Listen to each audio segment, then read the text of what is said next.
دو آدمی کھانا کھانے بیٹھے، ایک کے پاس 5 اور دوسرے کے پاس 3 روٹیاں تھیں۔ جب انہوں نے کھانا شروع کیا تو پاس سے ایک آدمی گزرا اور سلام کیا، انہوں نے اسے بھی کھانے میں شریک کر لیا اور تینوں شخص 8 روٹیوں کے کھانے میں شریک رہے۔ جب کھانا کھا چکے تو اس تیسرے شخص نے انہیں 8 درہم دیے اور کہا کہ جو میں نے کھانا کھایا ہے اس کے عوض میں یہ آپ قبول کر لیں۔ اب ان دونوں کا آپس میں جھگڑا ہوا۔ 5 روٹیوں والے نے کہا کہ میں 5 درہم لیتا ہوں اور تم 3 لو، مگر 3 روٹیوں والے نے کہا کہ میں تو نصف سے کم پر راضی نہیں ہوں گا۔ ان دونوں کا آپس میں جھگڑا ہو گیا۔ آخر کار وہ حضرت علی رضی اللہ تعالیٰ عنہ کی خدمت میں حاضر ہوئے اور آپ کو تمام قصہ سنایا۔ آپ نے 3 روٹیوں والے سے کہا کہ جو تیرے دوست نے تجھ پر پیش کیا ہے اسے قبول کر لے، اور کیونکہ اس کی روٹیاں تیری روٹیوں سے زیادہ تھیں۔ تو اس نے عرض کیا بخدا میں اس وقت تک راضی نہیں ہوں گا جب تک حق طور پر فیصلہ نہ کیا جائے۔ 3 روٹیوں والوں نے کہا کہ میں اس وقت تک راضی نہیں ہوں گا جب تک حق طور پر فیصلہ نہ کیا جائے۔ حضرت علی رضی اللہ تعالیٰ عنہ نے فرمایا اگر حق پوچھتا ہے تو پھر تمہیں 1 درہم ملتا ہے اور تیرے ہمراہی کے حصہ میں 7 درہم آتے ہیں۔ اس شخص نے عرض کیا سبحان اللہ، آپ بھی عجیب فیصلہ کرتے ہیں کہ میرے ساتھی کے حصہ میں 7 درہم اور میرے حصہ میں صرف 1 درہم آتا ہے۔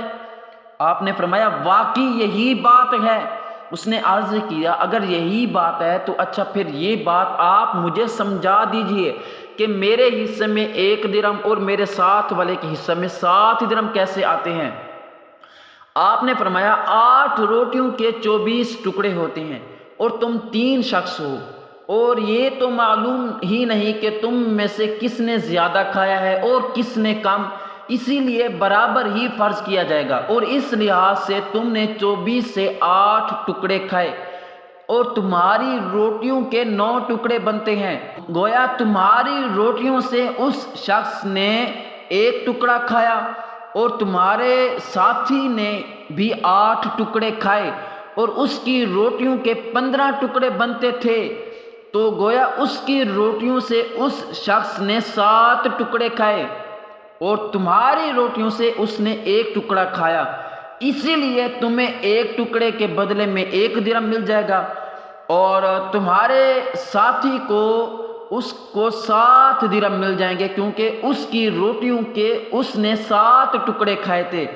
اس شخص نے پھر کہا اب آپ نے فیصلہ صحیح کیا اور اب میں راضی ہو گیا ہوں آپ پر۔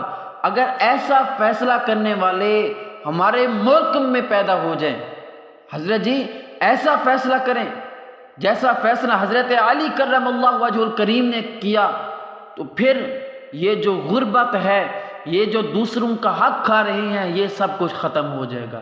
حضرت علی رضی اللہ تعالیٰ نے کیسے فیصلہ کیا اور بتایا کہ حق کو حق اور باطل کو باطل، کسی کا حق کسی کو نہ دو، جس کا حق ہو اسی کو حق دو، اس تک پہنچاؤ۔ اگر آج کسی کا حق آپ کھا جاؤ گے تو کل اس کا جواب آپ نے دینا ہے۔